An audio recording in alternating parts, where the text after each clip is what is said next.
All right, welcome to species number 3. And so this species right here, you can see I've got 2 of them, and I'm going to talk in a second about why I have 2 skulls here instead of just 1. But I do want to make sure to give you guys your hint so you can get all the details that you need about this species. In this species right here, the fossil number was AL288. And they nicknamed this fossil Lucy. And supposedly it's not supposed to be for Lucy in the sky with diamonds, but you'll read more on this fossil in your textbook and you'll find out what that is talking about here. All right, so now you see instead of 1 fossil, we have 2 fossils.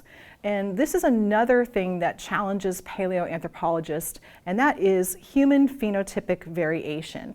So if we were in the classroom, you guys could look around at each other and you would notice there's some tall people, short people, people who happen to be maybe a little bit more robust in those skeletal features or maybe a little more gracile.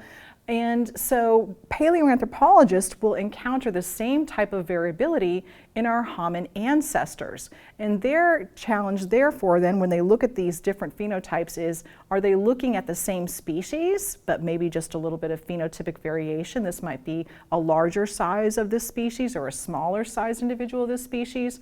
Or are they actually looking at a different species? And this is one of the favorite arguments that paleoanthropologists have, and some of them will argue their whole entire career about whether or not their fossil is a different species or whether it should be subsumed into a species that we already know. And so what you're looking at here are 2 different examples of the same species, right? You're looking at 2 skeletons that are species 3. And so we don't have to look at both of them to look at the big 3 primary characteristics. But what you can notice if you look closely at both of these crania is that yes, this one is much smaller, but they share a lot of the same features. They have the robusticity up on the top here, and they have the same type of dentition. So we're just going to look at this example right here. And again, we're going to look at the big 3. And so if we look here, I'm going to grab you and put you next to it. And you can kind of look again at the relative brain size. What is the cranial capacity of this hominin ancestor?